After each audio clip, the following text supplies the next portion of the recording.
Welcome to the show, everybody. I am Marta Rowland. Welcome to the 200, I said 200. Oh my God, I'm already messing up. 200th episode of Same Cast, Different Day podcast. Oh, look at that bougie half a ten. Oh, her coat's so bougie. Y'all got to see her coat. Look at her coat. Look at her coat, everybody. For the ones who Oh watching, look my God. at her bougie ass coat. That bougie ass coat. It's a little cold here. It's a little cold out here. A little cold What? out here. What? It's not that cold outside. Where did you Oh, get this? yes, it is. When you get this bougie ass coat, I ain't never seen you wear this bougie ass coat. Like 3 years ago. I ain't never seen you wear it. Because it ain't been this cold. It is 20 degrees outside. You stop that line. It is not. You better knock that line off. You've been in the Let house me, for the last 2 weeks.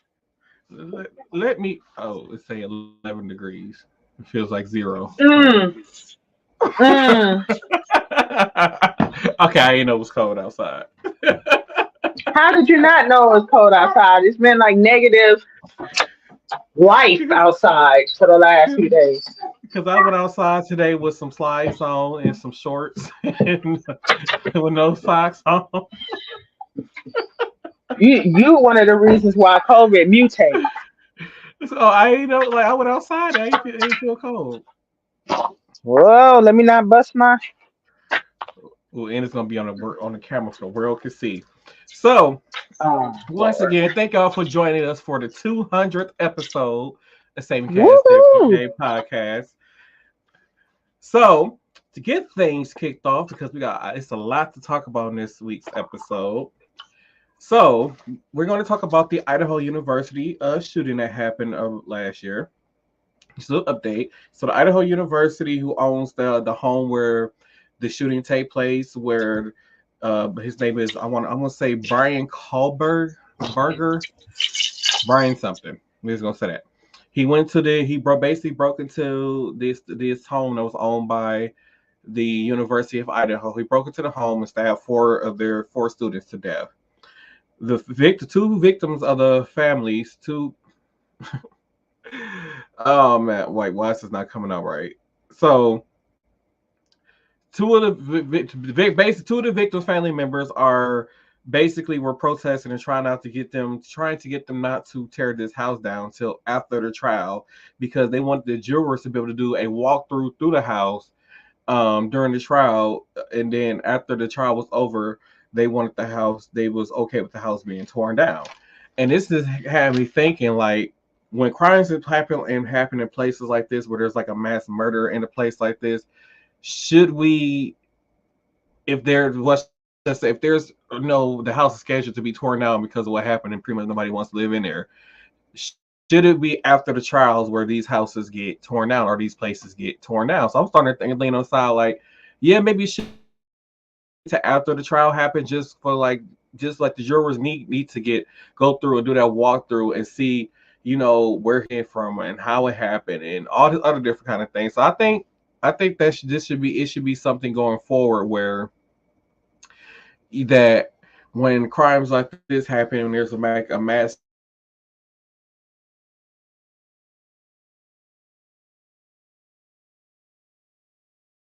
um okay, we're having issues. So when a house is scheduled to be torn down, I think that yeah, that it should be waiting until after the trial period before the house is torn down. And but I'm like Brian is lost. I don't know what happened. um so basically the Idaho shooting last year where the we were having some technical difficulties, like my signals being kind of bad too. Um so and at Idaho, and the four students who stabbed to death in a home in Idaho was that basically they had, it was some fact two of the victims' family members was like waiting, saying we're trying to get the house torn down after the trial because they want the jurors to do a walkthrough. And I was like, I kind of agree. Like, this should be something going forward if it's like a home where people are not going to go moving back into that home because X amount of people was murdered in that home. I think the juror should do a walkthrough of the property to see where the person who did the crime, who was accused of the crime, came in through, and where they came in through and how like which rooms did they proceed like in order in which they killed each person. So I think that for those reasons, I think that they should keep those houses after the trial, in my personal opinion. Yeah, it's evidence, ain't it? Why would they tear some? Ain't it considered evidence? Um, no, Because I guess. you said were the people murdered in the house? Yeah, so the victims were murdered in the house. That's correct.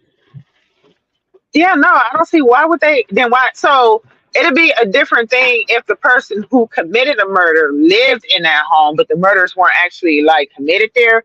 But if the murders were committed in the home, yeah, no, we're not tearing nothing down until the trial is over with. And I mean, in all honesty, the person can still file an Right. appeal. So that's just stupid. That is true. Oh, look who's down there. Who's Hello, that? I hello. can't see. Who's Heifer? When is that to start working for new people? Oh, hey. Y'all burn up. Somebody might call her Whatever. Esme Lynette or whatever she go by now. She changed her name every 2 to 3 years. You can't keep No, the up hell with I all of don't. this stuff. No, the hell I don't. I'm still But yeah, SB. yeah. So the house was owned by the university, and the university chose to tear down the house, and they went along. Then they tore down the Oh, house already before the jury had a chance to do a walkthrough of the property. that's stupid. I 100% agree. That's why I was like, yeah, I think they should wait until after the trial to do it, considering that he's on trial for 4 counts of murder, and if he is convicted of the four murders, he will be sentenced to he's facing could be facing the death penalty. Oh, what state is this? Idaho. Idaho. They got the death penalty in Idaho. Apparently. And the thing is, the guy Y'all who don't committed y'all don't go to Idaho acting stupid now. and the thing is, the guy that he wasn't even a student at that university, he was a student at one of the nearby universities that was closer to, yeah. A mess. Yeah, that is a mess. What? So why did he? So why were the people killed? Do they say? No, they don't have a motive Mm. yet behind why he did it. So how is he on? Did he like give himself up? Like how you got So somebody they arrested and had no motive? they went on the manhunt for him. So somehow they connected it to him. I don't know how they connected it to him, but they went on the whole manhunt to find him. So after he did the crime, he basically ran, which is guilty automatically. No, not really. That don't mean because somebody fled the scene that they guilty. I mean I that is need y'all true. to do better. I mean that's true. Jesus, what is going on? Anywho, well, it wasn't about his motive or why he did it or who he actually was. They just tore down the building. Yeah. So yeah, the trial Ooh, is still child. going on as of right now. So they're trying to trying to get all. So the trial is actually going on still right now. I think the next court date is Okay, not scheduled until the 22nd. So if they release some more information, I will keep y'all updated on that. gotcha. So heading into the next thing, as what the hell? As president, what did Trump do well? And we have a video on that and see if Trump did anything well. And let's find Okay. out. As president, what did Trump not do well? For starters, he didn't lose well. Once he lost the election, he tried to rally a bunch of people to overturn our democracy because he did not want to leave the White House. He didn't unite the American people well. He created the largest division in this country since the Civil War. Trump didn't budget well. $7.8 trillion in debt, more than any other US president in 4 years. He was completely lost on COVID. First he downplayed it, then he tried to take credit for saving lives. Then he promoted drinking bleach and ivermectin, questioned the vaccine, then took the vaccine. Him and his followers complained about the development of the vaccine not being long enough for the studies, but then took credit for delivering the vaccine faster than any other president possibly could have done. He appointed a bunch of right-wing justices who want to set this country back another 100 years, which led to the overturning of Roe v. Wade. He claimed to back the blue and support law and order until the law applied to him.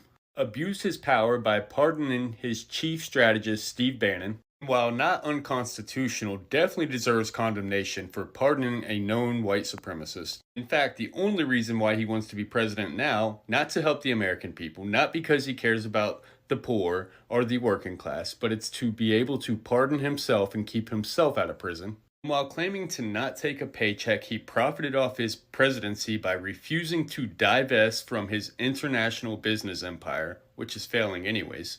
He vetoed the bipartisan National Defense Authorization Act, which meant a 3% raise for our troops, but he claims to be a supporter of the military. He pardoned war criminals, Blackwater contractors who massacred Iraqi innocent women and children.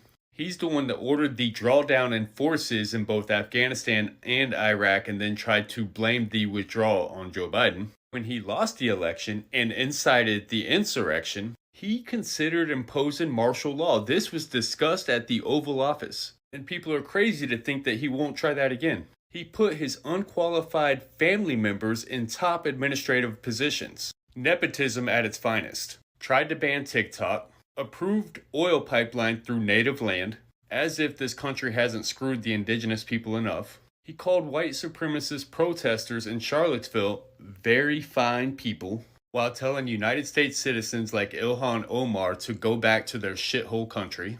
He literally created a Muslim travel ban, then fired his active attorney general for not supporting his Muslim travel ban. In fact, he fired anybody who did not yield unwavering fealty to him. He expects everyone to kiss the ring. He tried to swap out Puerto Rico for Greenland, tried to use his platform to cancel Goodyear Tire Company, called former U.S. Senator and United States POW John McCain a loser, falsely accused Barack Obama of spying on the Trump campaign. He revealed classified information to a Russian ambassador. He removed protection status from 59,000 Haitians, but thought it was okay because he pardoned Kodak Black. He separated migrant children from their parents and locked them in cages worse than prison. He ordered the military to hit Black Lives Matter protesters outside of the White House with tear gas so he could go to a photo op. Asked Georgia officials to fix the election for him, which he is now being indicted on. Flushed classified documents down his toilet. And just for the record, people talk about Trump's economy. 13.2 million new jobs under Biden. Lowest unemployment rate in U.S. history for Black and Hispanic communities. I mean, we could go on and on about what Trump didn't do well. The one thing he did do well is hoodwink a large group of people into believing that he is the best thing since sliced bread. I've said it once and I'll say it again. Trump did not make people racist. He just emboldened them to be who they already were.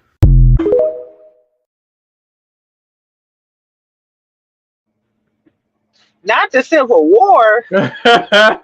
Thank you, Danny Collins, for the video. So, he only did one thing well, as you see at the end. You couldn't even hear me this whole time. Ain't that a bitch? This bald-headed heifer. So I this know, heifer, right? she finally decided to join a show. Shit, I just so happened to look on my phone and see it. I'm like, let me hurry up and get my ass on. Shit, because I can do this while I'm working, as you can see. Only thing bothering me is this light, but whatever. I'm so tired of your generation. Who generation? Child, please. I ain't no Generation X and no Gen Zs or whatever the fuck y'all call them. I'm none of that. Oh, I'm sure. yeah, I'm sure. But so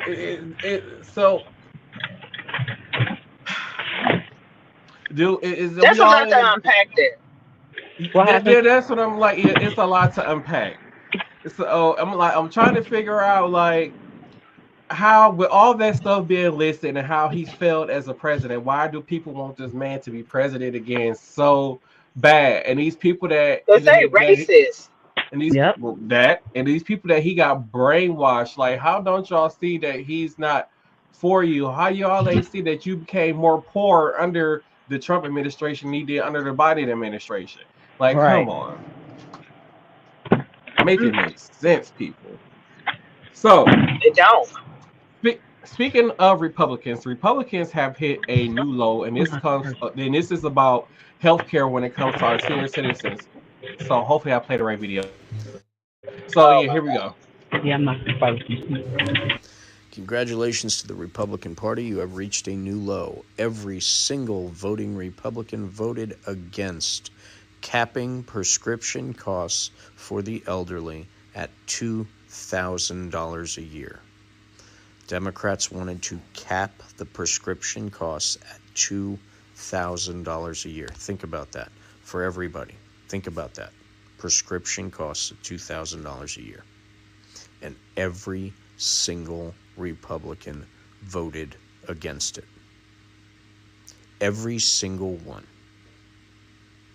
For all you Republicans that are paying $500, $600, $800 a month, $1,000 a month, your people voted against helping you with that. Just saying. MAGA. Start voting for your best interests.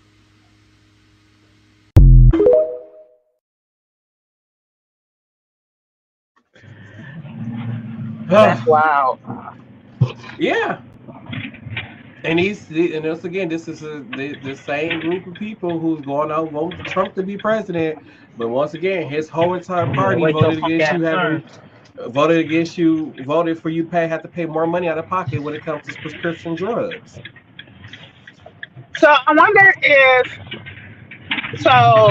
my job switched from one healthcare insurance plan that previously was, thought to be top tier, right? Mm-hmm. To another one that was previously seen to be like basically for poor people, right? Medicaid. It's a Medicaid HMO. Mm-hmm. So, but to be honest with you, like I haven't paid for a prescription since we switched. And I think our open enrollment was in August. I haven't paid for not one prescription, none. I don't have a copay on any of my prescriptions.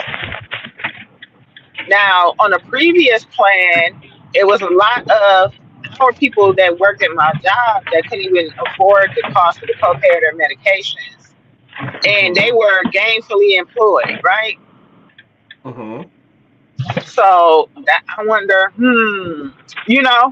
So now I want to dive a little bit deeper to see who support the previous insurance plan that we had versus I'm pretty sure the one we got now is probably more Democratic backed because, like I said, it was a Medicaid HMO.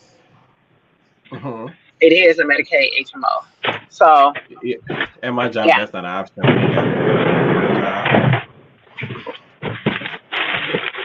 Let me mute this heifer. So yeah, we don't have that as an option in my job. Is no matter what healthcare plan that you're on, you're going to pay out of pocket regardless for any type of prescription, anything that you get from a pharmacy or you get anything that you get whatever that a doctor writes a prescription for, you're going to pay out of pocket for it regardless of what it is with our healthcare plan.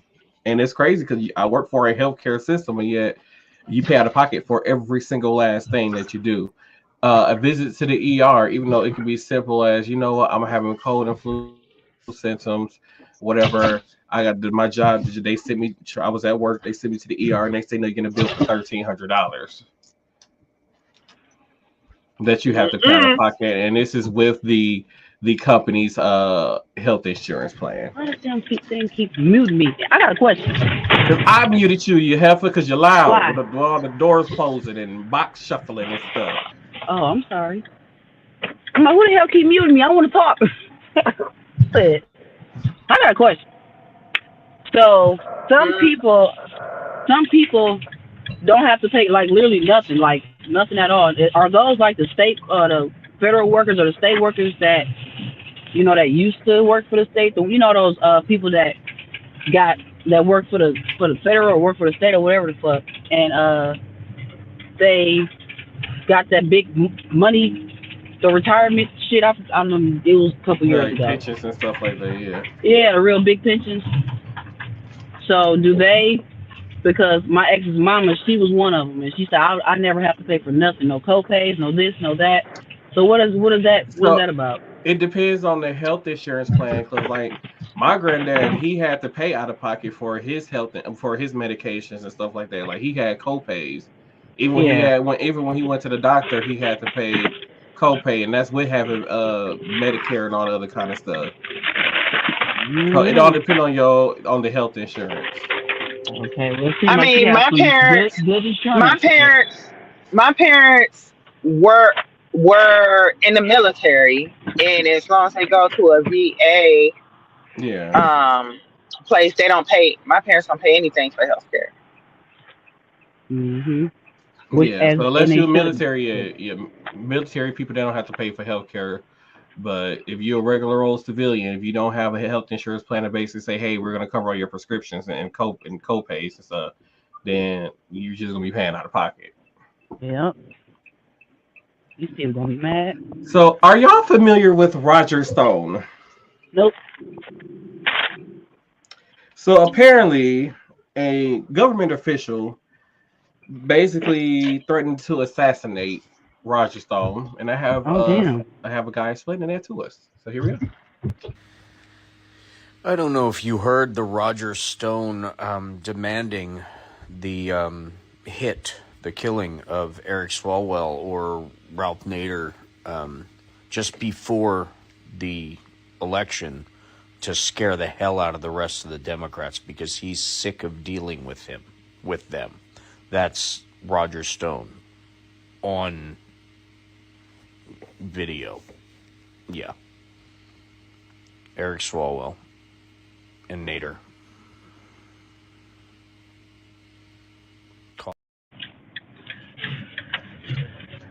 So there we go. We got Roger Stone. Basically, they got him on tape. Saying that basically threatening assassination of another of different people on the Democratic side to basically get them to not run for office. Now, to me, I feel like that's automatic impeachment. I don't know how this person still is even working for the government, but hey. I was waiting on to see the actual video, like, or the proof. Oh, that was just him. I can't. I'm playing the whole thing. I thought he was going to just play was Yeah. I don't know if you heard the Roger Stone demanding the the killing of Eric Swalwell or Ralph Nader just before the election to scare the hell out of the rest of the Democrats because he's sick of dealing with them. That's Roger Stone on video. Yeah. Eric Swalwell and Nader calling for someone who got pardoned by the ex-president of the United States. Just did that.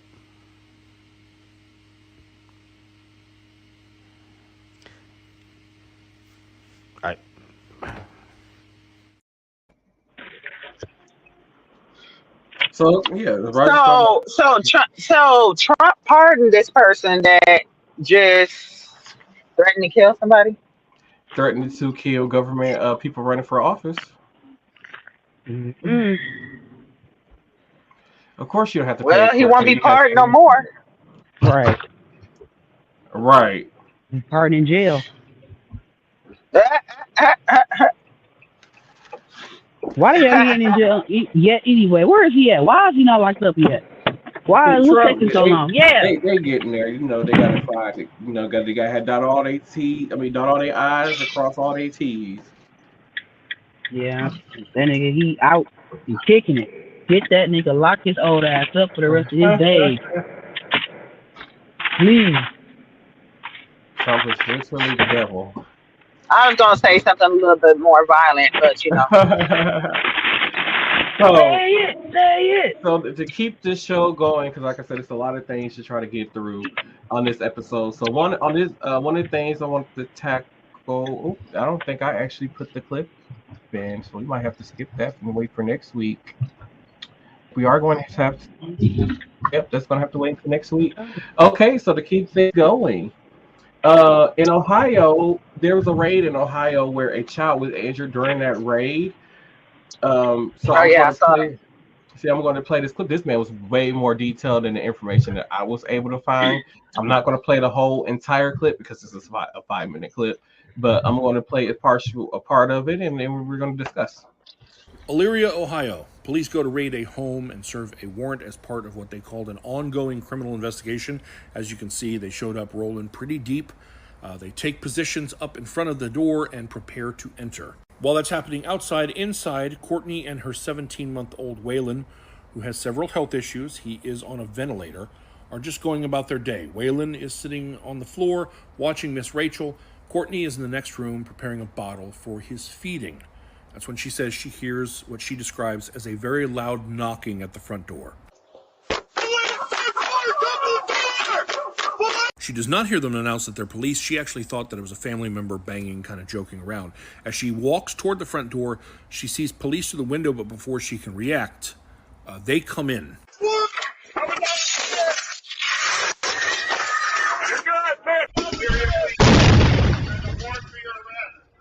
Courtney says they're smashing out windows, there's guns drawn, she's grabbed and put in cuffs, and in the melee, she says she sees the window to the room where her son was laying and smoke coming out of it.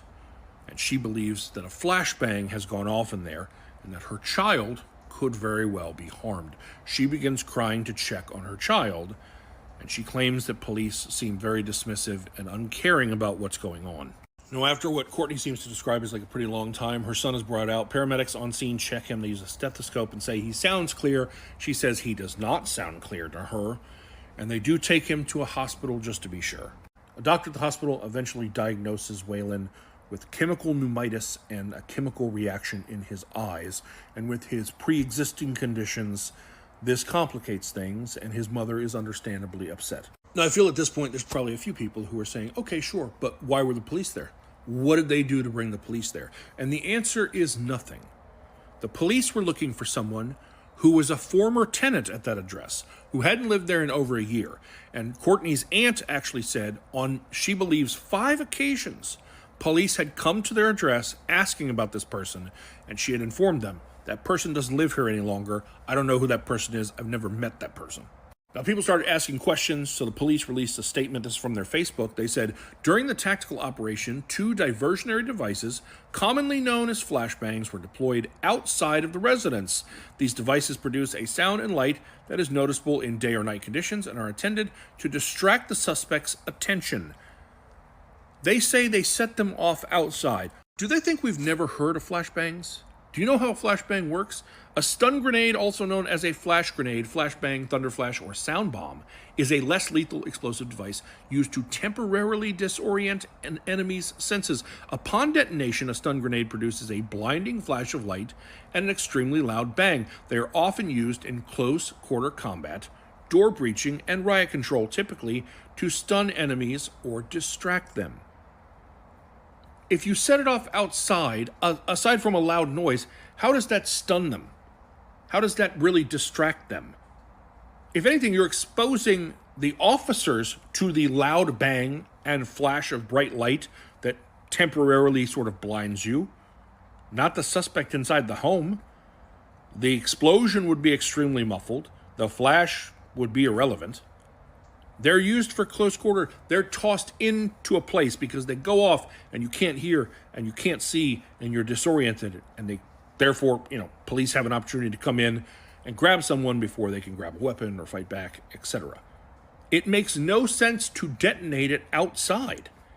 And despite their less lethal nature, stun grenades are still capable of causing harm and can injure or kill when detonated in close proximity. Like, next to a baby on the floor. But they say they didn't set it off inside. They also say things like, after repeated announcements is when they entered. From the very first knock to them smashing in the door, it's less than 9 seconds. So, not a lot of time, especially if she's in another room, to process what's going on. And then they make it a point to say things like the child had a pre-existing medical condition. It's like something I expect an insurance company to say, like, your pre-existing condition is why whatever happened now doesn't matter, because you already had a condition. And the insult to injury is, Courtney says, she hasn't gotten so much as an apology. The closest they came was, we had the wrong house. And now, this child who was already struggling, already had a rough road ahead of him, has to deal with this as well. So if you would like to help this family, there is a GoFundMe. You could just go to GoFundMe and type Justice for Waylon, and it'll come up. Also, I'll tag Courtney's TikTok. If you're on TikTok, you could go to her page, and that way see other updates, etc.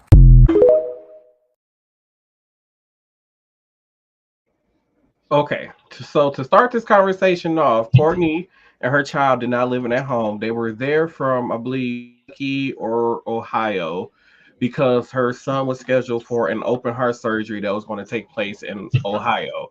He did leave out that after the whole flashbang incident happening, he did leave out that the child did stop breathing at one point also after the whole ordeal, and now the child's open heart surgery has now been delayed due to now these new health issues that was caused by these police officers being very negligent at their job.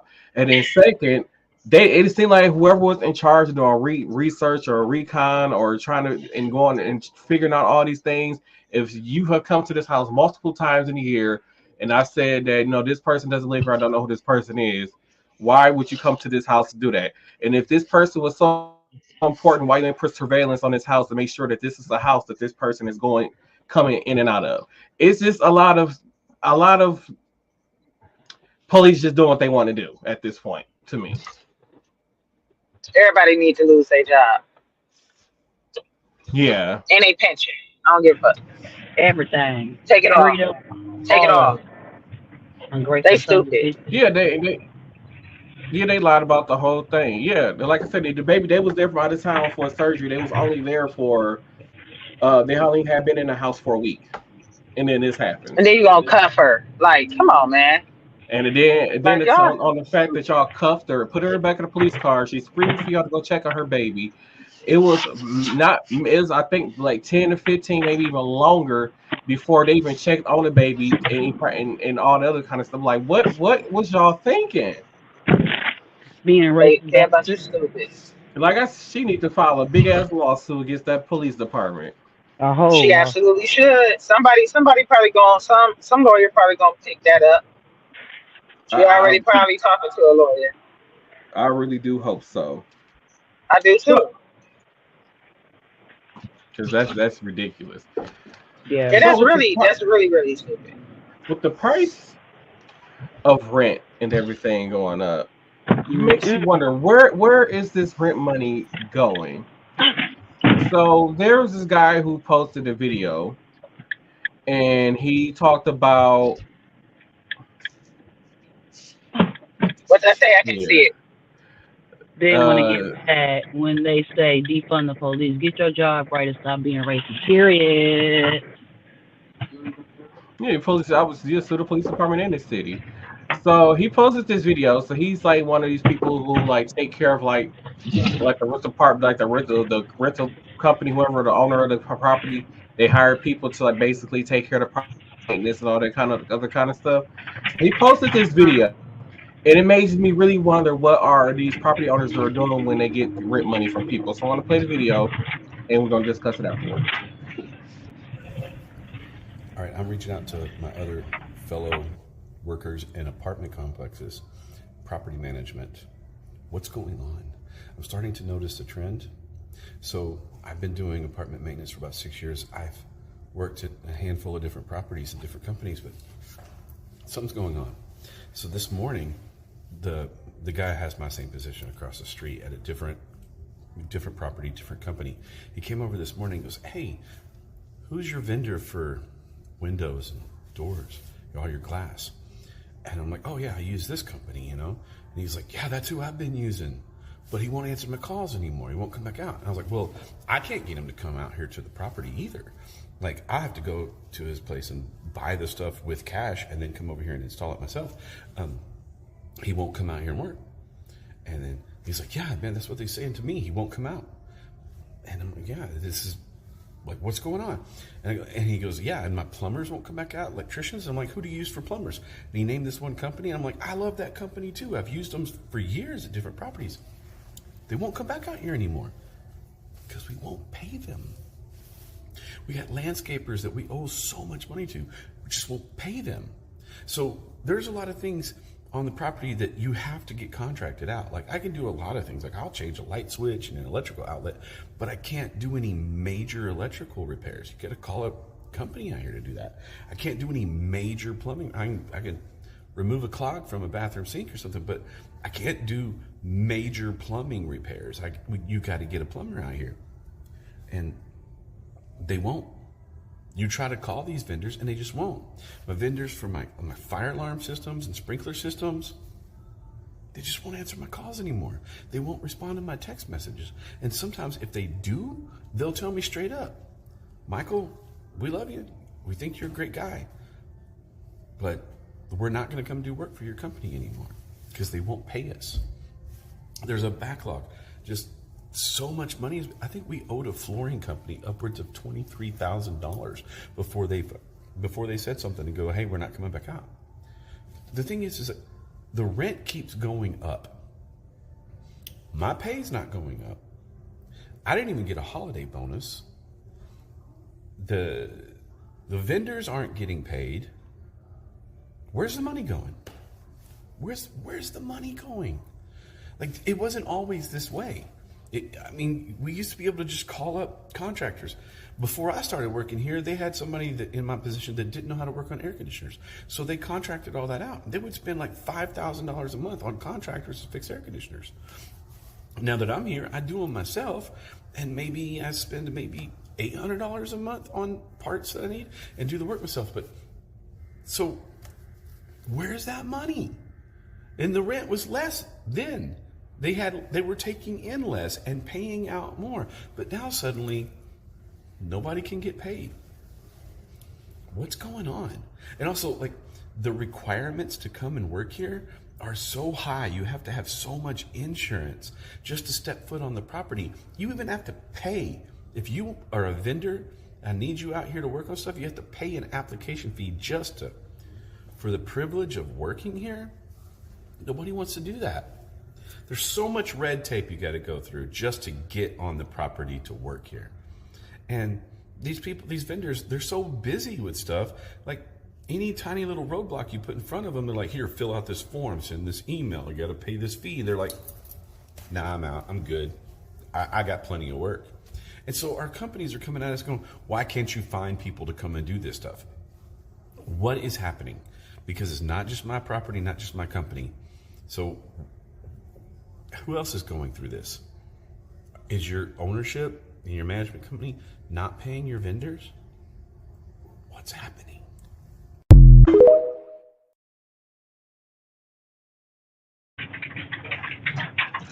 Well.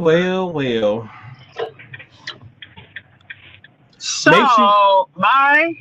this is my hypothesis, and that doesn't necessarily pertain to his situation, but it has been an increase in everything, right? Inflation, so increase in materials for one, right? Mm-hmm. And then it has just been an increase in the cost of living. So that means a lot of people or contractors, their company has to pay the contractors more to do their job, right? So I don't know if it's just kind of along the lines of that. And I mean, yeah, the rent went up. He didn't really say how much the rent went up, and then you got to factor in their cost of living, right? So their cost of living went up also.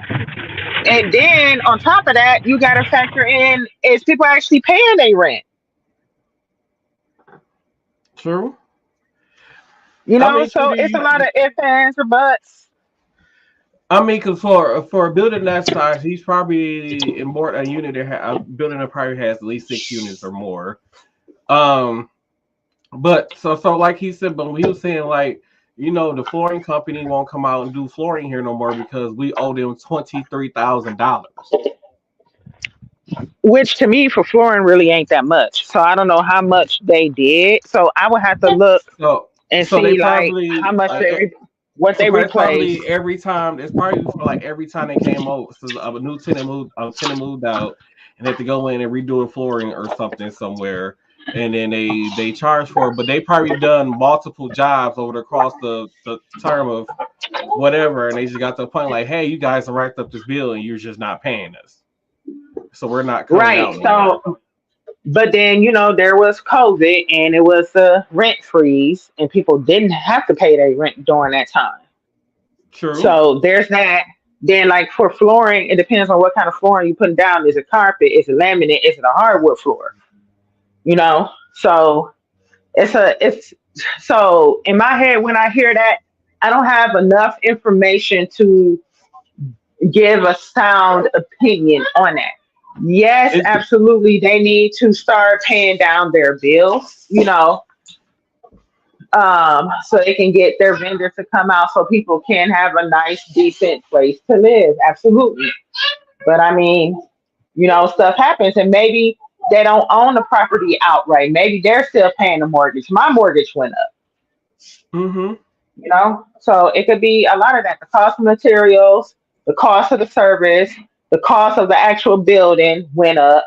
Then there's the inflation is causing people to fall behind on their rent. So I'm like, at this point, then you need to either sell the building or figure out another strategy plan. Because if you constantly increasing rent and you can't pay your vendors to come out here and take care of the property, like he said, I only can change, light switches and sockets and stuff like that. But if there's something where it's a major electrical issue and I need an electrician to come out and fix it, but I can't get an electrician to come out and fix it because the company that we use to come out and fix that stuff, you guys owe them a large bill and just won't pay them. So it's like, what do you expect? He said that the owners had the nerve to come. They came to him and said, "Hey, why can't you get anybody to come out here and fix this stuff?" Well, I can't get nobody to come out here and fix this stuff because you won't pay them. Well, there you go. I mean, they can always take out a loan to pay that type of stuff, Mm-hmm. like a HELOC. You take it off the cost of your you put it up like it's a loan that you pay back with your mortgage. Right. They can do that for repairs. Right. So, the NHL had made a policy or something within the NHL that I didn't know was a real thing. And when I had saw this, I'm like, no, this just can't be real. Like, and this didn't make national headlines or nothing.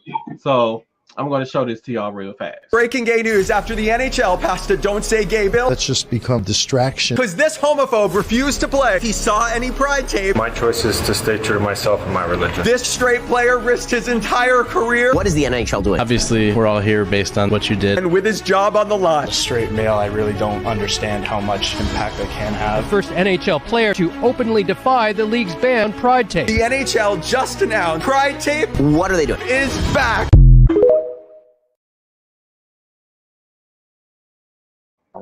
It's all right.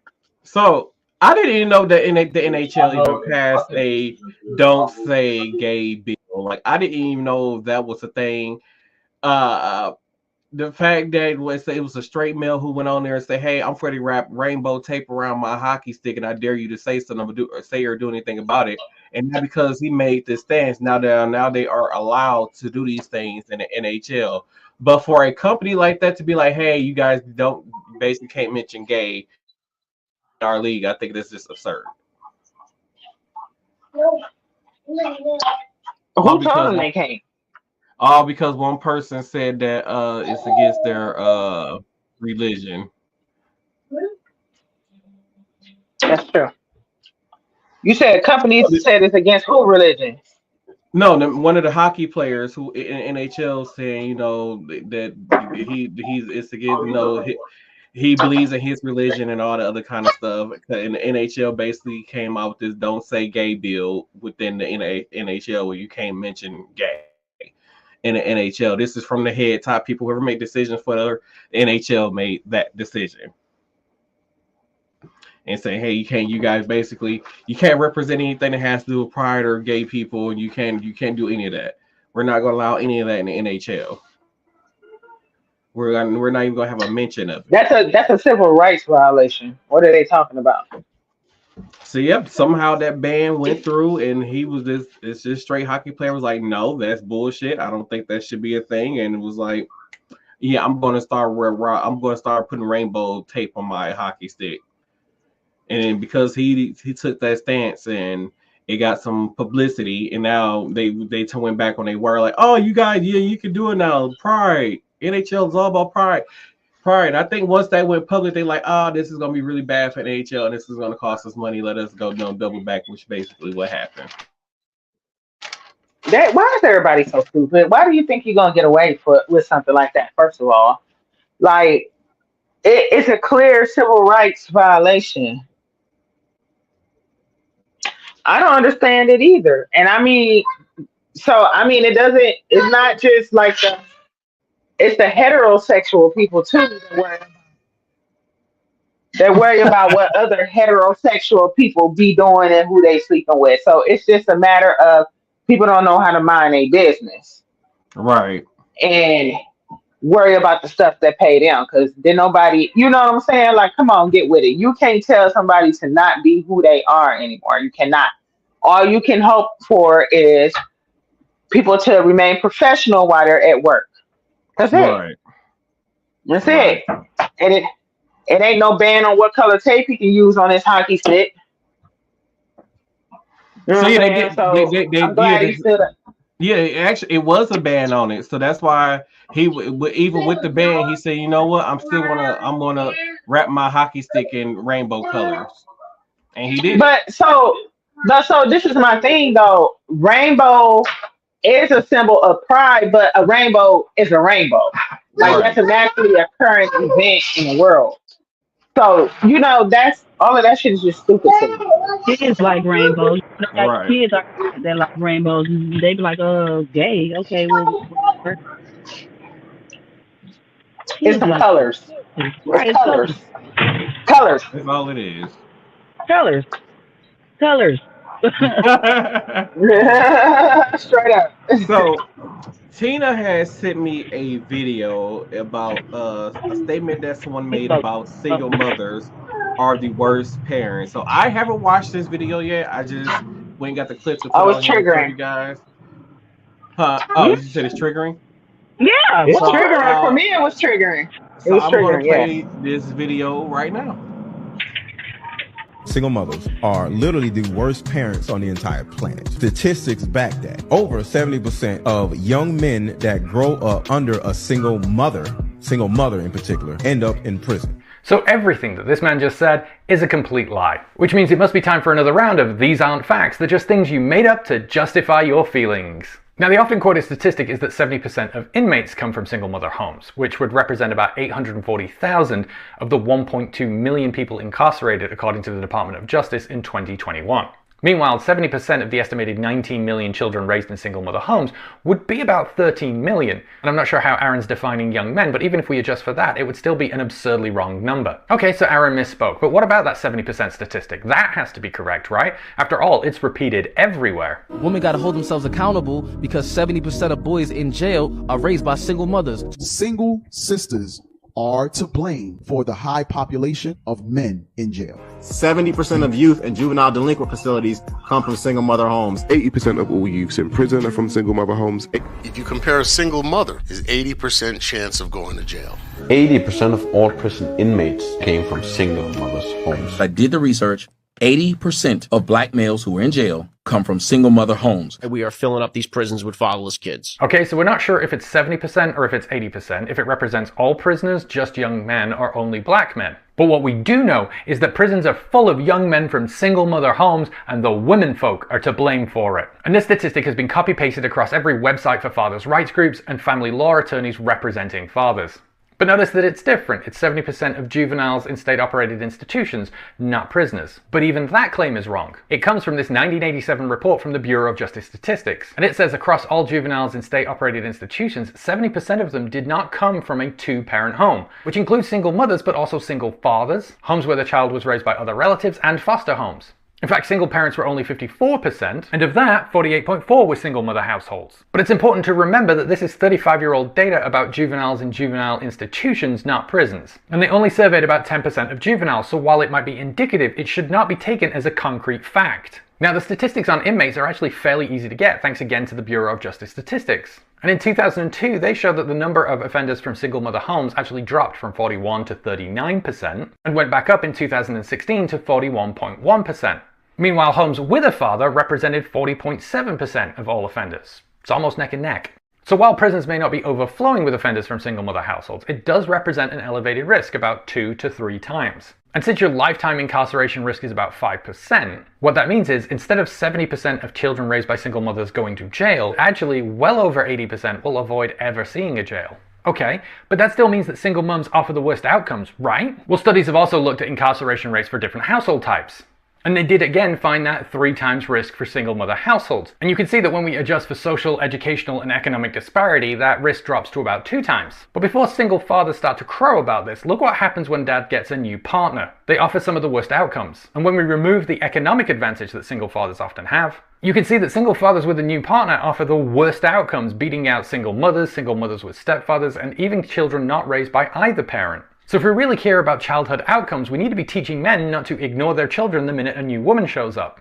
And even if we just want to focus on improving the outcomes for single mother households, then we need to talk about what causes them, which is absentee fathers. Because absentee fathers are a huge problem. Anywhere between 1/5 and 1/4 of all fathers have no contact with any of their children. And this is often framed as, oh, my baby mother or my bee of an ex-wife doesn't let me see the kids. But that's also not true, because when we look only at men with high levels of custody, 40%, almost half of those who start out with weekly contact, virtually abandon their children within 8 years, having little to no contact. And studies have looked into the risk factors for father abandonment, and found that once again top of the list is fathers who have a new partner. And if they have a child with that new partner, then virtually all of them abandon their previous children.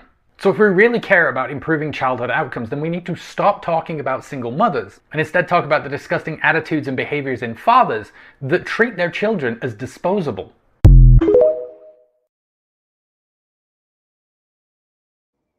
I love the way he brought that around full circle, because, ooh, let me tell you, I was like, what is wrong with people? First of all, I didn't make this baby by myself. We just gonna put that right there. That's a lot to unpack, okay? And not all women keep their kids away from their fathers. A lot of times, like he said, they just abandon them. They don't show up no more. That's it. That's all. It is what it is. And then these mothers, instead of abandoning their children, they're trying to do the best that they can in a single family household. Mm-hmm. You know what I'm saying? And it's so crazy to me for them to even pick up and regurgitate data from 1987. 1987? And then for him to say, you know what, we're going to go even a little deeper. Let's talk about single father households. And when they get a new partner, the outcome is much worse. Yeah. You know, so that is so crazy, and I hate to hear that out of black men's mouths specifically. It's crazy because I think everybody who made every black male man that they showed in that video making that statement, more than likely their father is probably not even in their life. First of all, so they wanted those statistics. You're a statistic, sir. Yeah, you're that. And then on top of that, like I said, like y'all are blaming, you know, how these men are going to jail and stuff like that. Sometimes, you know, a single mom can do the best she could, but sometimes it depends on where they live at, how's the education system, what support system is around. It's a lot of stuff that plays into a child's growing up, and how it's a lot that plays into it. So just straight up just blame it on the mom. And No, because how about free will? You can be the best parent, give your kid everything, best education, best home. They didn't have to want for nothing. They have all the opportunities in the world. If they decide they want to go out there and do something, that's them.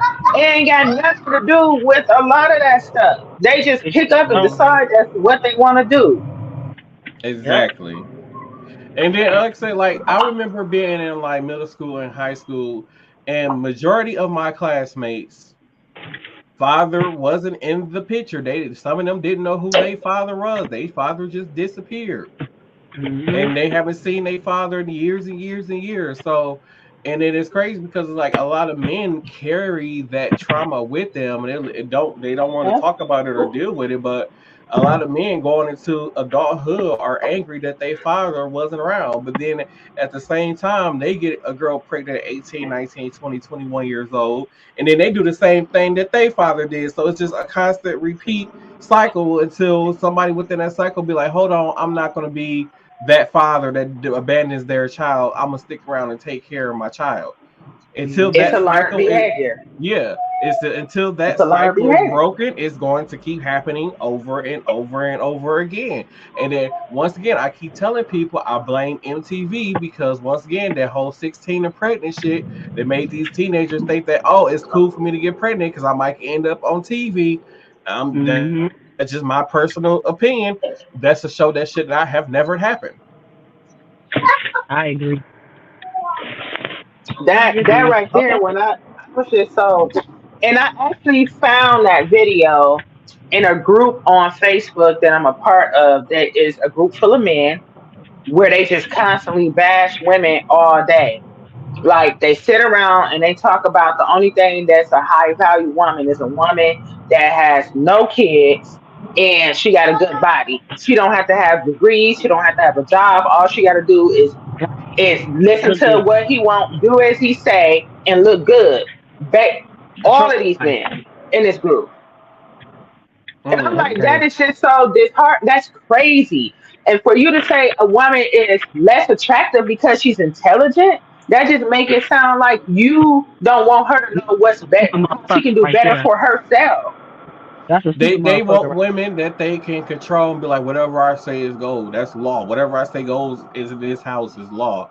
Like, no, that's not how things work. That's not how things should be. Exactly. Because at the end of the day, you should want a woman who's intelligent. You should want a woman who has a good job. You should want a woman who can take care of herself. You should want a woman who can provide for you even when you at your lowest, can help you out and provide for you when you're at your lowest.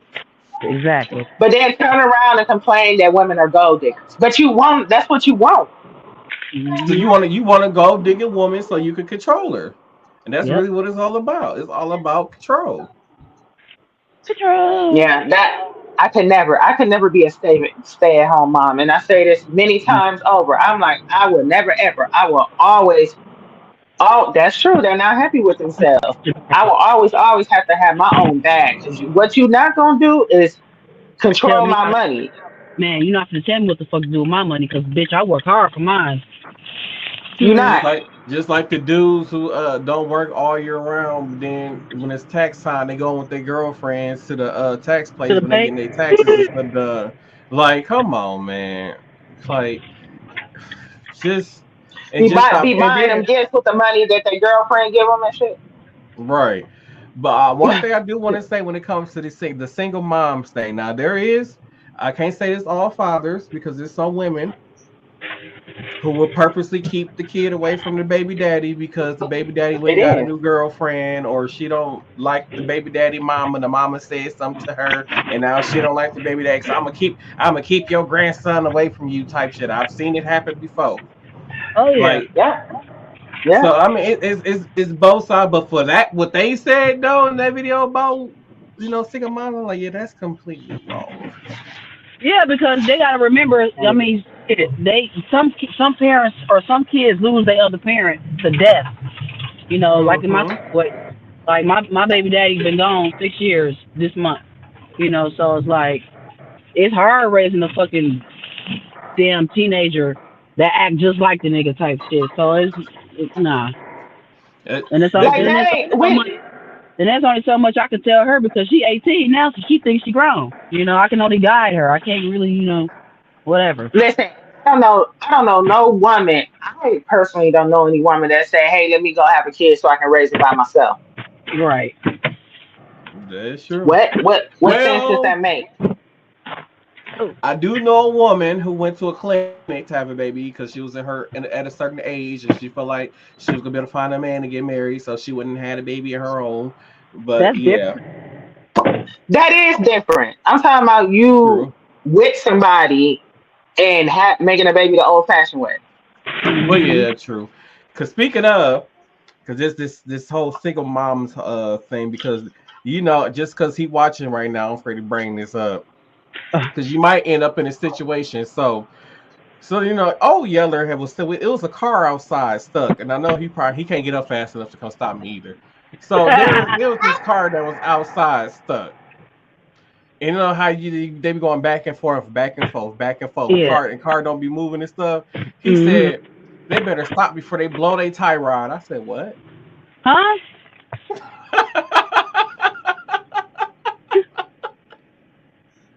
How you? Is he watching all their tie rod? Wait, hold on. Oh, Yeller, what? How do you blow your tire rod? Please, get your ass on your answer that. How do you blow a tire rod? Please give me that answer because I've been whipping this shit out of this motherfucker. And my shit's supposed to be blown already at this point. And I'm talking about this big ass truck. Come on, oh, Yeller, we need an answer. Oh God! Why you mess him out like that?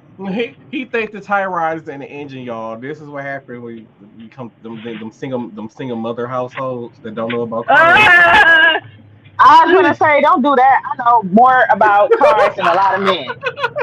Exactly. Don't do that. He's talking about he not speaking without. I was like, who told you that? And he's like, everybody, a lot of people in my family say that. I want to be.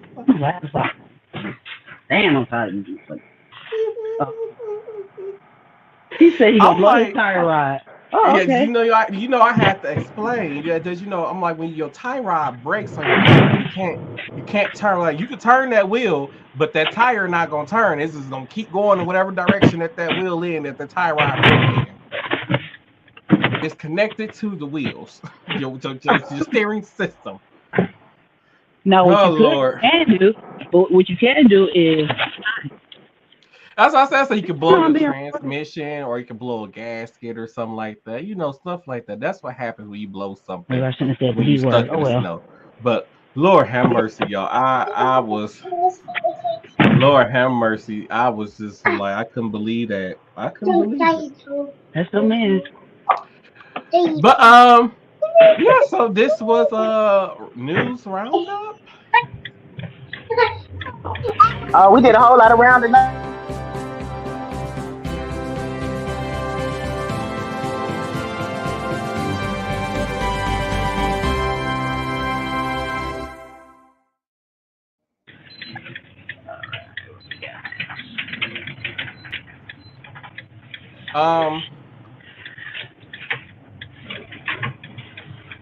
I don't have much for. I don't even know my hot topic clip at, but I don't have much for hot topic. The only thing I have for hot topic is this line about Martin Lawrence, and everybody was saying how he was in a poor health. He looked like he was in a poor health condition when he was at the Emmys, and I'm not gonna lie, he did look like a. Yeah, it ain't the tire rod though. Wait, what happened? It ain't called a tire rod. So Martin was looking very fragile at the Emmy Awards and stuff. Somebody said, he was slurring his speech, blah blah blah. So his team got with it and was like, no, Martin is doing just fine. He's actually going on a comedy tour this summer, and he just finished rapping Bad Boys. So they're saying that Martin Lawrence is in good health. And compared to the last time that we saw Martin, he was very overweight. And he has lost a lot of weight since the last time we saw him. But that was for he gained all that weight for Bad Boys because you know they had to look old and shit. So I think he gained all of that weight for Bad Boys. Yeah, because now he lost the weight back Yeah, already. So I mean, he's not like he been skinny, lost that weight but though. he looks healthy to me. So I'm like, oh well, Yeah. whatever. He been lost that weight. So when I looked at him, it looked like one side of his face he had like a facial droop or something going on. He did when I looked at him. But then I was just like, he could just be getting old. And that's what I'm saying. Like he one of those people where I'm not gonna constantly go to a cosmetic doctor to make myself look young. I'm just gonna get old. I'm just gonna get old. And to me, that's what he's doing. I'm just getting old. He's 58 years old. He's just getting old. He look good to be 58. He look good. Yeah. So yeah, I haven't seen this posted to a lot of like media outlets for this next story. I don't know where people are getting this from. I have not seen this posted anywhere where they were saying that Kevin Hart and Tyler Perry are joining up to sue Cat Williams for a defamation lawsuit, whatever. For I believe it was for like I think I said 100 or 200 some $1 million. You all know. Once again, Cat Williams don't have that kind of money. And once again, like I went on TMZ, Wrap Up, That Grape Juice. I went to Entertainment Tonight. I went to a lot of like sources to try to figure out if this was true, and I did not see not one outlet reporting this. So I don't know where people is getting this information from. You need to stop it.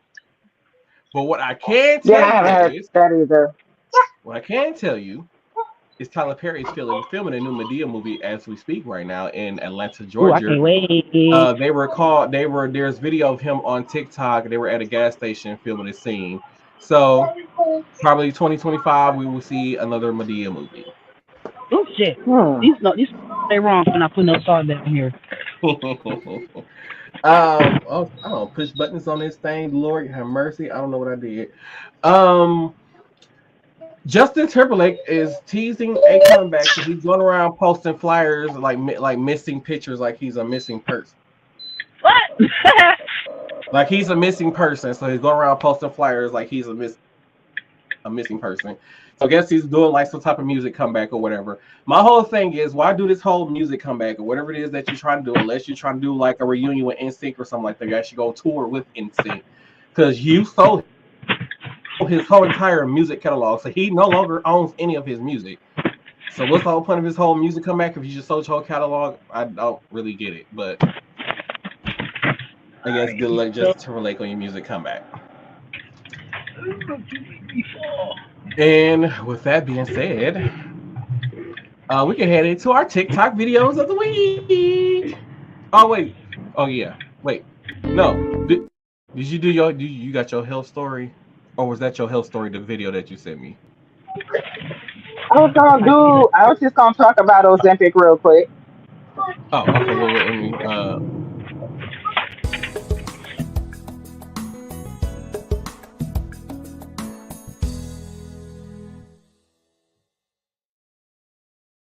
I played the wrong clip, by the way, but go ahead. Okay, so here we go. Okay, so I ran across a clip on one of the like social media blogs where it was a, I don't know if she was just like an exercise guru or whatever it was, but she was kind of venting about Ozempic. Okay, so everybody knows, or everybody should know what Ozempic is, huh? Julia Michaels, right? I think it is Julia Michaels. Okay. So she was basically venting about Ozempic and, you know, the craze that we got going on with Ozempic because one of its side effects is weight loss. Now, Ozempic is a medication. The generic name for it is semaglutide. It is a weekly injection for people with type 2 diabetes, right? So it also has like cardiovascular benefits. And it has been a shortage of it since people figured out that it helps you lose weight, right? So one of the side effects, so semaglutide is a hormone. And basically what it does is it sends signals to your brain telling you that you're full, so you don't eat as much. And then it also slows down your gastric digestion of food, so you feel fuller longer, right? So that in turn is what causes people to lose weight. You're not eating as much, period, right? So, but it was designed to help manage blood sugar. So now we've had a shortage of it, right? Now we have all these healthcare clinics popping up everywhere, all these weight loss clinics popping up everywhere, and they have a shortage of the actual brand name Ozempic. So what they have started to do is make a compound of it. So you can get semaglutide, right?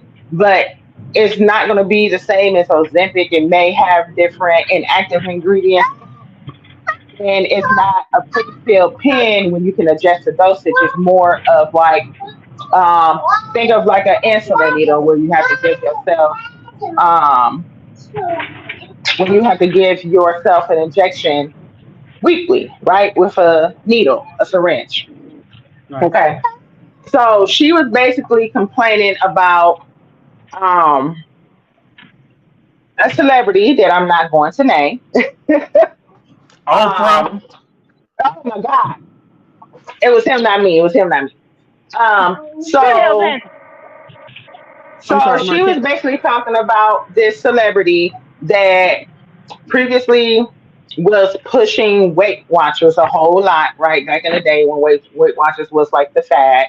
And then this celebrity ended up taking a stake in that company because it was doing so well, which in turn is why she was kind of promoting or pushing the product so much.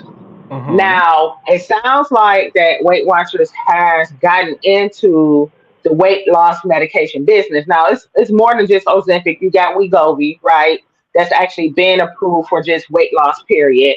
Then you got other, we call them GLP-1s that are for diabetics, but one of the side effects is weight loss. So you got your Trulicity that also does it, but you don't lose as much. You got Victoza that also has the same effects, but you don't lose as much weight. Okay. Like I said, the Wegovy is another one that's kind of the big way. And Wegovy is actually semaglutide. The other ones are different types of GLP-1s. Okay. So now the Weight Watchers is getting into all these different injections or whatever.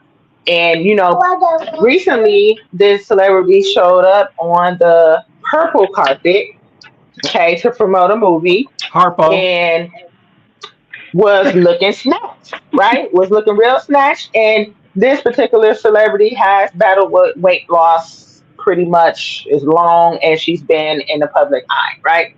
So she looked good. Okay? She looked good. She asked if you told Harpo to beat me.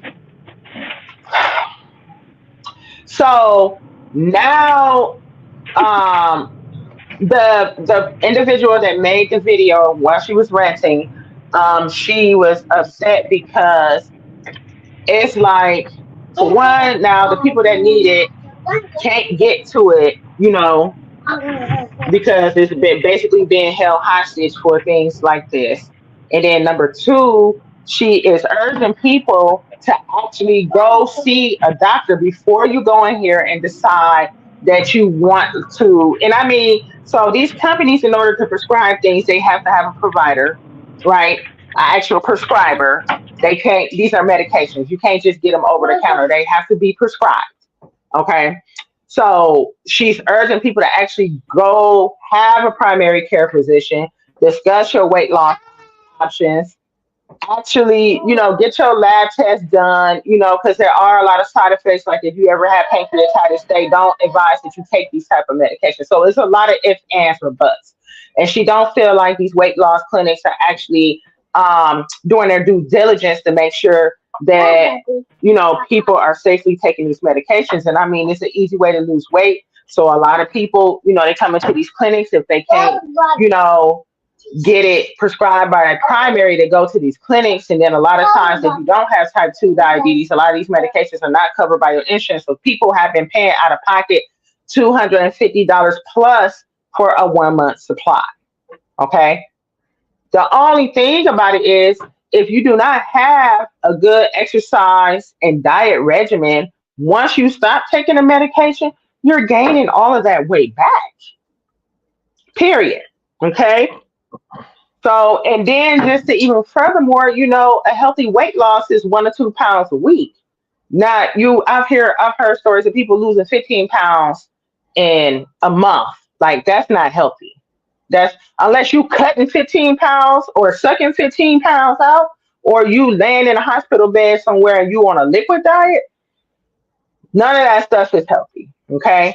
So how about we just look into more healthy old fashioned ways? Like it's never bad to get up, move around, get some exercise in your life, and then also just watch what it is that you're putting in your body and you be good.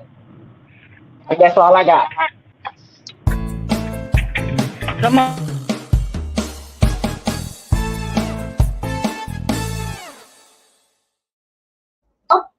Up we go.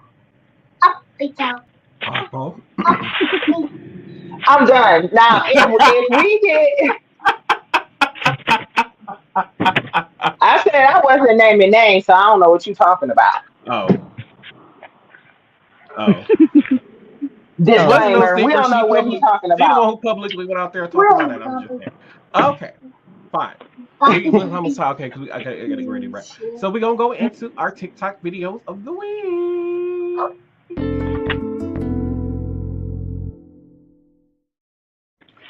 So these is actually some old videos that I had in the queue that I don't think I used on the podcast before because I forgot to go look for some of these videos.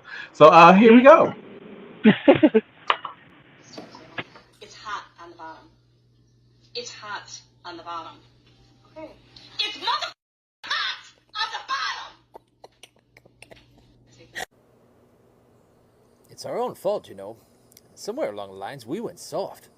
You see, our parents, they would have just let us grab the bottom of that pot, and that's how we would have learned. We would have never gotten anywhere near it again, or at least we would have a lot more respect for the bottom of that pot. But no, this generation, well, we have taught them how to do it through words, and without the experiences that go along with it. Well, I do believe a great teaching tool is just a slight amount of pain, and it leaves a lasting impression on you to the point where you'll probably not try to do that again.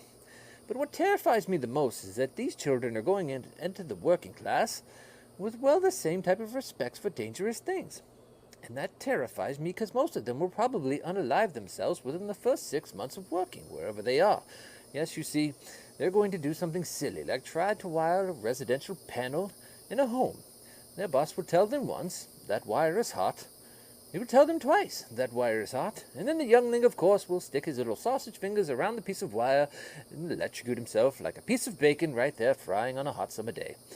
And he'll stay there, basically, until somebody slaps him with a 2x4 to knock him off, and the coroner comes around and says, well, he's gone. And that's the way it's going to be. Quite frightful.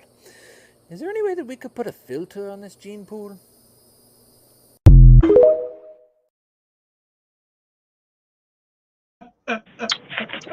He ain't lying. He not. Oh, God. All right, so let me head into our next one. How Latinos pronounce U.S. states. Ok, sangre está aquí. Ese es Wisconsin.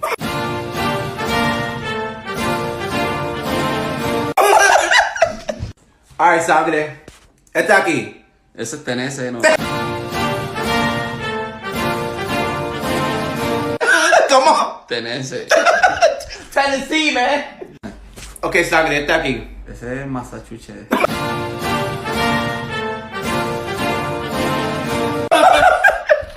¿Y está aquí, sangre?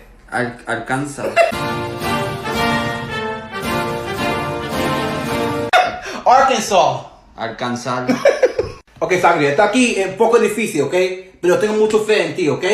¿Cómo se mata aquí? Ok, la Joma. ¿Cómo? Ok, la Joma.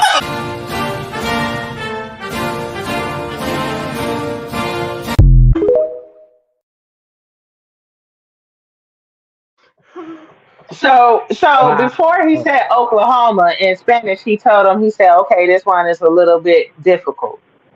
And he looked at it like, Okay, Loma. We cousin.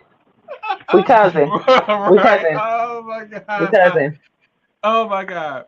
But I mean, for the record, a lot of our towns and cities here in our state are difficult to pronounce. They're all Yeah, named come from indigenous people. a lot of the people on our hockey team is minor league here. I forgot what their league is called, but a lot of them The they can't. Admirals. Yeah, they're the Admiral. I can't think of their league name. Like it's a name for they're not Oh, NHL. They're something else. oh, okay. But a lot of them could not pronounce. Uh, a lot of them could not pronounce a lot of the city names here in our state either. So, but If you ain't from here, you don't know. but right. All right, I got 2 more videos, and then we're gonna head into final thoughts. I'm fucking done. I'm fucking done.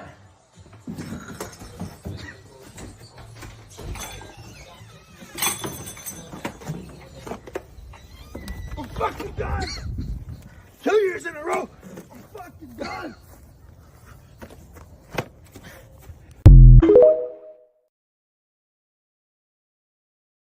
Them Wait, did that Cowboys cutout is just mad. float? They just floated off into the air, didn't it?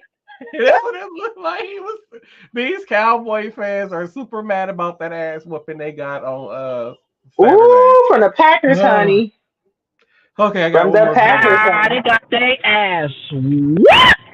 Oh, they got. Oh, they got their asses whooped. I'm like, what is this 20-0 shit? I said, all right. They call it the cowgirls for a reason. The cowgirls. They call the cowgirls for a reason. Oh Lord. Let me play this other video. This last one. Every year they do this shit. I'm so sick. Oh my god. Dallas. Let me down. Every year. Every fucking year. You're recording? Yeah. It ain't the time. What about your sweatshirt? What about my sweatshirt? I'm so done with Dallas. Done.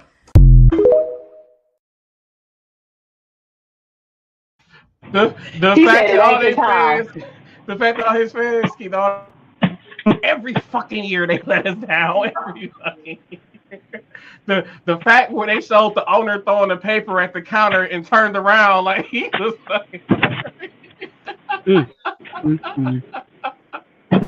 They went in thought thinking this is gonna be an easy win. It's crazy. They don't know the Packers by now. Come on now. It's crazy how at the beginning of the season, Jordan Love's not nothing. He's not a leader of this team. He's an awful player. And he was like, okay, let me get used to being a starter. Like, let me get used to this position. When he got used to that position, he's the first rookie quarterback. Well, I couldn't say rookie, but his first year as a quarterback was the only quarterback to have nearly a pass, what they call it, a passing record, like a complete passing record. Like what's that I'm trying to think of? Like one of the best passing records in the history when it comes to like first year The quarterback. completion. Completion rate. His completion rate was better than any other quarterback during their first year playing and as a starting quarterback. You're not afraid to tell me that this man stuck. Then a lot of these other football team members are mad like, well, like how has Green Bay been so lucky to get 3 Hall of Famers back to back as quarterbacks for 30 years? They have had Hall of Fame quarterbacks. And then didn't we win the first 2 Super Bowls? Perfect passing record. Did we win? Yeah, we did win the first 2 Super Bowls, I believe. Yes, first 2 or 3. The Ice Bowl. Come on now, we made for this. This is what Green Bay do. Come on now, we are football. Right, and one of the things that we have done well that none of the other teams has doing is we are grooming our next quarterback for when they take over. So like how Aaron Rodgers sat behind Brett Favre for all them years, and then when Aaron Rodgers got his start, it was just like, boom, we got this. This is my team. I got this. We doing this thing, and Aaron Rodgers held it down while he was with Green Bay, and then what was it? Jordan Love sat behind Aaron Rodgers for 2 years. He picked up, he learned. Aaron Rodgers was grooming him and all these other kind of things. Boom. Now Jordan Love's out there. Oh, this is my team. You know, I'm gonna carry this the team like I'm supposed to. I'm gonna get this team some wins, and that's what I'm gonna do. When he got comfortable, he got the teams the wins that they needed. I'm just saying, we was like, yes, old Yeller. We was the first number 7 seed to be in history to ever win a playoff game. You are correct about that. So once again, put some respect on Jordan Love's name is all I'm gonna say about that. Put some respect on his name. To be honest, I didn't expect for the Packers to make it to the playoffs though, because I'm like, it's his first year as quarterback. I also expect when a new quarterback take over that we just automatically not gonna make the playoffs. I doubted you at first, Jordan Love. I'm not gonna lie. We started out a little rocky. But Packers always come through with them Hail Marys. That's what we known for. Yeah, I'm like, and that's what I'm saying. I'm just like, oh, we got a really young team. We ain't got a lot of the players that we had. Like, oh well. Okay, I wasn't expecting us to make the playoffs, and we actually did. So I'm happy for it. We all gonna be glued to the TV this weekend. Right, Saturday night. All right, with that being said, let's head into final thoughts.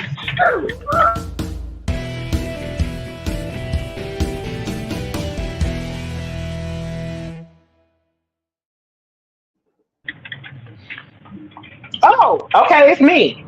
So my final thoughts, because I was so passionate about that clip about single mothers. Father, yeah, Paw Patrol, baby. Take care of your children. And I'm not speaking financially, I'm speaking being there in their lives. Like it's a major difference.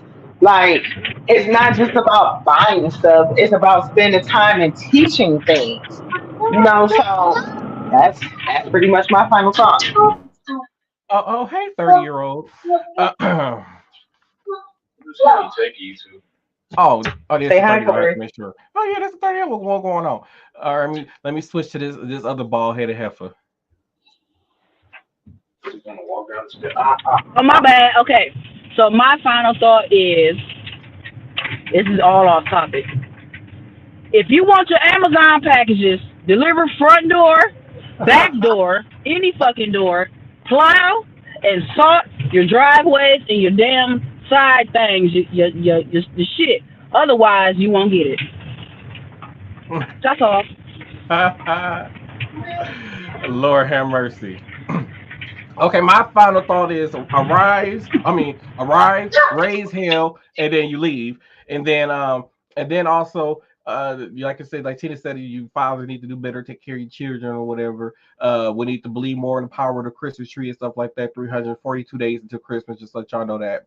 Also, we need to do better with, like she said, with plowing these streets and stuff like that. And we need to teach these children about car parts, because tie rods, you cannot blow a tie rod. The tie rod is not part of the engine. You know what I'm saying? The tie rod is not part of the engine. So yeah, that was my final thought. And then with that being said, make sure y'all check out our social media accounts on Facebook, Instagram, and TikTok.